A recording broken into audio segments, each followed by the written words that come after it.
चलते भाषण के बीच मोदी ने छीन लिया साउथ के सुपरस्टार के हाथ से माइक। देखकर हर तरफ छा गया सन्नाटा।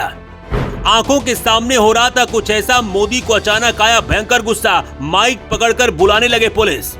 पहले माइक छीना, फिर पुलिस को बुलाया। मोदी का गुस्सा देखकर हाथ जोड़कर खड़े रहे पूर्व सीएम चंद्रबाबू नायडू।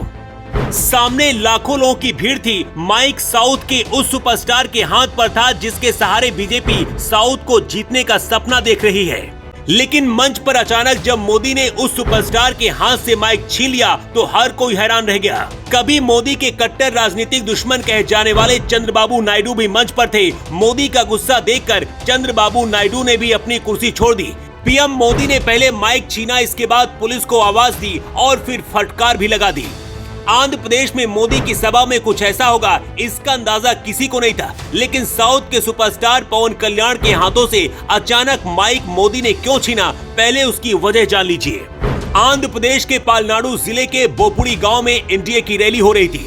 पहली बार प्रधानमंत्री नरेंद्र मोदी सार्वजनिक बैठक में तेलुगु देशम पार्टी के अध्यक्ष एन चंद्रबाबू नायडू और जन सेवा पार्टी के प्रमुख और अभिनेता पवन कल्याण के साथ मंच साझा किया। कुछ महीने पहले तक यही चंद्रबाबू नायडू मोदी के कट्टर विरोधी हुआ करते थे। यहाँ तक कि मोदी को हराने के लिए चंद्रबाबू नायडू ने 2019 में कैंपेन भी शुरू किया था। लेकिन मुख्यमंत्री की कुर्सी जाने के बाद चंद्रबाबू नायडू का दिमाग भी ठिकाने आ गया और अब खुद बीजेपी के साथ गठबंधन कर लिया है।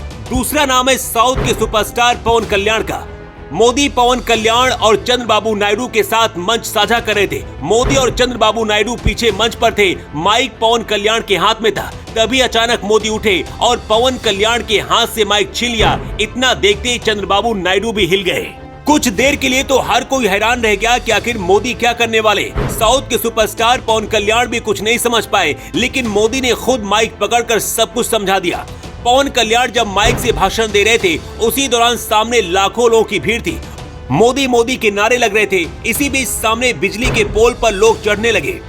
पोल के ऊपर बिजली के तार थे। छोटी सी गलती से बड़ा हादसा हो सकता था। मंच पर बैठे मोदी की जैसी नजर गई, तुरंत आगे बढ़े और पवन कल्याण के हाथ से माइक छीन लिया।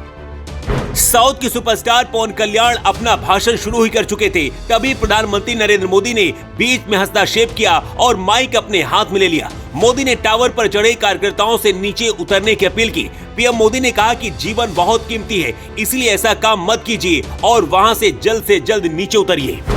आंध्र प्रदेश में पीएम मोदी की एनडीए के साथ ये पहली मीटिंग थी। पवन कल्याण साउथ के सुपरस्टार हैं और करोड़ों फैन फॉलोइंग है। चंद्रबाबू नायडू भी पूर्व मुख्यमंत्री रह चुके हैं, इसलिए उनका भी मजबूत जनाधार है। इसके साथ ही खुद देश के प्रधानमंत्री नरेंद्र मोदी उस मंच पर थे।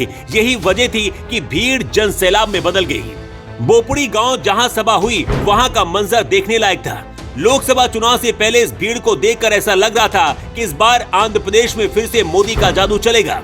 वैसे इस वक्त आंध्र प्रदेश के मुख्यमंत्री जगन मोहन रेड्डी भी मोदी के करीबी माने जाते हैं। ऐसे में अगर जगन मोहन रेड्डी का साथ भी मोदी को मिल गया तो आंध्र प्रदेश की सभी सीटें एनडीए की झोली में आ सकती हैं। राजनीतिक जानकारों का कहना है कि इस बार बीजेपी साउथ में भी भगवा लहराएगी। कुछ दिन पहले चिरंजीवी और रामचरण दोनों बाप बेटे भी मोदी से मिले थे। जूनियर एनटीआर भी अमित शाह से मिल चुके हैं। दावा किया जा रहा है कि इन सभी का इस बार बीजेपी को सपोर्ट मिलने वाला है। अगर ऐसा होता है तो इसका फायदा बीजेपी को जरूर मिलेगा, क्योंकि मोदी विरोधी चंद्रबाबू नायडू पहले ही बीजेपी के साथ आ गए हैं। तेलंगाना से केसीआर की कुर्सी भी जा चुकी है। ऐसे में क्या आपको भी लगता है कि मोदी का जादू साउथ में इस बार चलेगा या फिर नहीं चलेगा? अपनी राय आप कमेंट बॉक्स पर लिखकर जरूर दें। Bureau report.